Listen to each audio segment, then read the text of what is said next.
Egypt की valley of the Kings में से जब इजिप्शियन किंग टूटनखामुन का खजाने से भरा टूम डिस्कवर किया गया तो इस खबर ने पूरी दुनिया में हलचल मचा दी थी। 26 फीट पहाड़ के अंदर छुपा हुआ ये टूम 3000 सालों में पहली बार खोला गया था, जिसके अंदर लातादाद खजाने और किंग टूटनखामुन की ममी भी मौजूद थी। इस टूम में से मिलने वाला सोना बिल्कुल प्योर था और इसका टोटल वजन 1,03,000 तोला सोने के बराबर था, जो तकरीबन एक टोयोटा गाड़ी के वजन के बराबर बनता है। वैसे तो इस टूम से मिलने वाला तमाम खजाना और गोल्ड प्राइसलेस है, लेकिन अगर एक एस्टिमेट लगाया भी जाए तो आज के दौर में इसकी कीमत 5.5 अरब रुपयों के बराबर है। जेम टीवी की वीडियोस में एक बार फिर से खुशामदीद। नाजरीन, ये टूम डिस्कवर होने के बाद आर्कियोलॉजिस्ट ये देखकर परेशान थे कि आज के मॉडर्न दौर में भी इतना ज्यादा सोना पहाड़ों से ढूंढने और निकालने में एक माइनिंग कंपनी को कम से कम भी 10 साल लग जाते हैं। तो आखिर 3000 साल पहले, जब ना ही कोई मशीनरी थी और ना ही कोई टेक्नोलॉजी, तब एंशिएंट इजिप्शियंस ने ये सोना निकाला तो आखिर कैसे और कहां से? फ्रेंच गोल्ड एक्सपर्ट थॉमस फॉशर अपनी टीम के साथ इस मुश्किल तरीन चैलेंज का राज जानने के लिए मैदान में उतर आए। सबसे पहले थॉमस ने मिलने वाले सोने को कई सालों तक अच्छी तरह स्टडी किया और उसकी कॉम्पोजिशन मुख्तलिफ जगहों से निकलने वाले गोल्ड से कंपेयर की। कई सालों के बाद आखिरकार थॉमस और उसकी टीम को ये तो मालूम पड़ चुका था कि टूटनखामुन की टूम से मिलने वाला सोना भी किंग्स वैली के आसपास के पहाड़ों से ही निकाला गया था। अब चैलेंज था वो पहाड़ ढूंढने का जहां से एंशिएंट माइनर्स इतना ज्यादा सोना निकालते थे। लेकिन ये टास्क कोई हल्का फुल्का टास्क नहीं था। किंग्स वैली के गिर्द हजारों पहाड़ मौजूद हैं और ये जानना कि सोना कौन से पहाड़ से निकाला जाता था, ये वाकई एक इंतहाई मुश्किल तरीन काम था। फ्रेंच गोल्ड एक्सपर्ट थॉमस फॉशर अपने एक आर्कियोलॉजिस्ट दोस्त के साथ मिलकर किंग्स वैली से 80 किलोमीटर दूर एक सहरा में पहुंच गया, क्योंकि इस डेजर्ट में कई ऐसे पत्थर मौजूद हैं जिनके अंदर सोने के जर्रात छुपे हैं। इसी वजह से उनका मानना था कि अगर टूटनखामुन की टूम से मिलने वाला सोना भी इसी डेजर्ट से निकाला गया था तो यहाँ माइनिंग ऑपरेशन के कोई न कोई निशानात जरूर मिलेंगे। ये सहरा 1,36,000 स्क्वायर किलोमीटर तक फैला हुआ है, जहाँ गर्मी और पानी की शॉर्टेज की वजह से जिंदगी ना होने के बराबर है। थॉमस का मानना था कि इतना ज्यादा सोना अगर इसी सहरा के किसी पहाड़ से निकाला गया होगा तो जाहिर है उसमें काफी ज्यादा मैन पावर भी लगी होगी।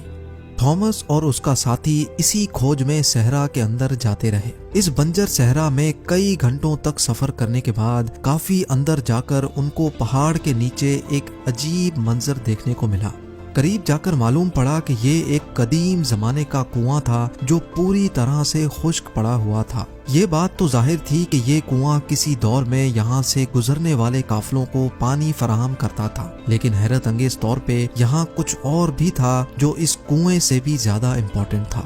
जी हाँ, थॉमस और उसके साथी को यहाँ एक पुराना कमरा भी बना हुआ दिखा जो अंदर से एक इबादतगाह का मंजर पेश कर रहा था। इस कमरे की दीवारों और छत पर काफी मेहनत से पत्थरों पर कार्विंग करके पेंटिंग्स बनाई गई थी। जब इस आर्ट वर्क को गौर से देखा गया तो इसमें एक ऐसा राज छुपा था जिसको देखकर यकीन करना मुश्किल था।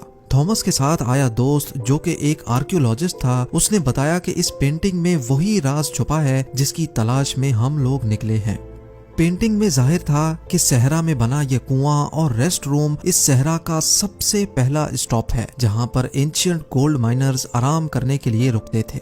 एंशिएंट इंजीनियर्स ने गोल्ड माइन तक जाने के लिए कुओं और रेस्ट एरियाज का एक नेटवर्क बनाया हुआ था। एक अंदाजे के मुताबिक हर एक रेस्ट एरिया 70 से 80 किलोमीटर के फासले पर बना हुआ है और एक रेस्ट एरिया से दूसरे तक पहुंचने के लिए माइनर्स की टीम को कई दिन लग जाते होंगे। जहां इस रेस्ट एरिया से मिलने वाली इंफॉर्मेशन से थॉमस और उसका साथी बहुत खुश भी हुए, वहीं दूसरी तरफ उनको ये भी मालूम पड़ गया था कि ऐसे कई स्टॉप्स तक उनको आगे मजीद ट्रेवल करना है, क्योंकि जिस मंजिल तक पहुंचने के लिए थॉमस कई सालों से इंतजार कर रहा था और वो मंजिल अब बहुत ज्यादा करीब दिख रही थी। इसी वजह से उन्होंने सहरा की गहराई में जाने का फैसला किया।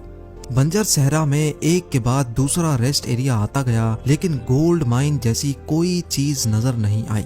आखिरकार पूरे 2 दिनों के बाद थॉमस को एक पहाड़ के किनारे पड़े ढेर सारे पत्थर दिखाई दिए। देखने में तो ये एक नॉर्मल सीन था, लेकिन थॉमस का मानना था कि ये जगह एंशियंट गोल्ड माइनर्स का कैंप लगती है। और हुआ भी कुछ ऐसा ही।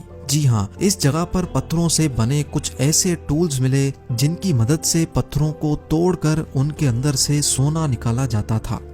ये पत्थर जो दिखने में एक नॉर्मल पत्थर लगता है, इसको इस टूल की मदद से तोड़कर क्रश किया जाता था और फिर उस क्रश में से सोने के जर्रात अलग किए जाते थे। जब इस जगह मजीद सर्चिंग की गई तो यहाँ गोल्ड माइनिंग के कई टूल्स जमीन पर पड़े दिखाई दिए। क्योंकि थॉमस को एंशियंट गोल्ड माइनिंग टेक्निक्स के बारे में काफी ज्यादा जानकारी थी, इसी वजह से उसका मानना था कि एंशियंट माइनर्स इन पहाड़ों को खोद खोद कर इनमें टनल्स बनाते थे। इन टनल्स में खास किस्म के पत्थर ढूंढकर उनको इस माइनिंग कैंप में लाया जाता था, जहां वो इस वक्त मौजूद हैं। माइनिंग कैंप में मौजूद माइनर्स की दूसरी टीम इन पत्थरों को क्रश करके इनमें से सोना निकालती थी और फिर वो सोना किंग्स वैली में भेजा जाता था। थॉमस को एक एंशियंट गोल्ड माइनिंग कैंप तो मिल चुका था, लेकिन अफसोस इस बात का था कि जिन टनल्स की वो बात कर रहा था, ऐसा एक भी टनल उसको दिखाई नहीं दिया। शायद हजारों साल पहले खोदे गए टनल्स कमजोर थे और अर्थक्वेक्स की वजह से कोलैप्स हो चुके थे। एक्सपर्ट्स का मानना है कि गोल्ड माइनिंग का ये तरीका बहुत ही ज्यादा मुश्किल है। अगर उस दौर में 100 लोग एक हफ्ते तक गोल्ड माइनिंग का काम करते होंगे तो उसमें से वो सिर्फ 1 स्पून गोल्ड का इकट्ठा कर सकते होंगे। यानी ये कहना बिल्कुल भी गलत नहीं होगा कि टूटनखामुन की टूम से मिलने वाला गोल्ड माइन करने में हजारों एंशियंट माइनर्स एक ही वक्त में काम करते थे, लेकिन फिर भी उनको ये टास्क कंप्लीट करने में कई साल लगे होंगे।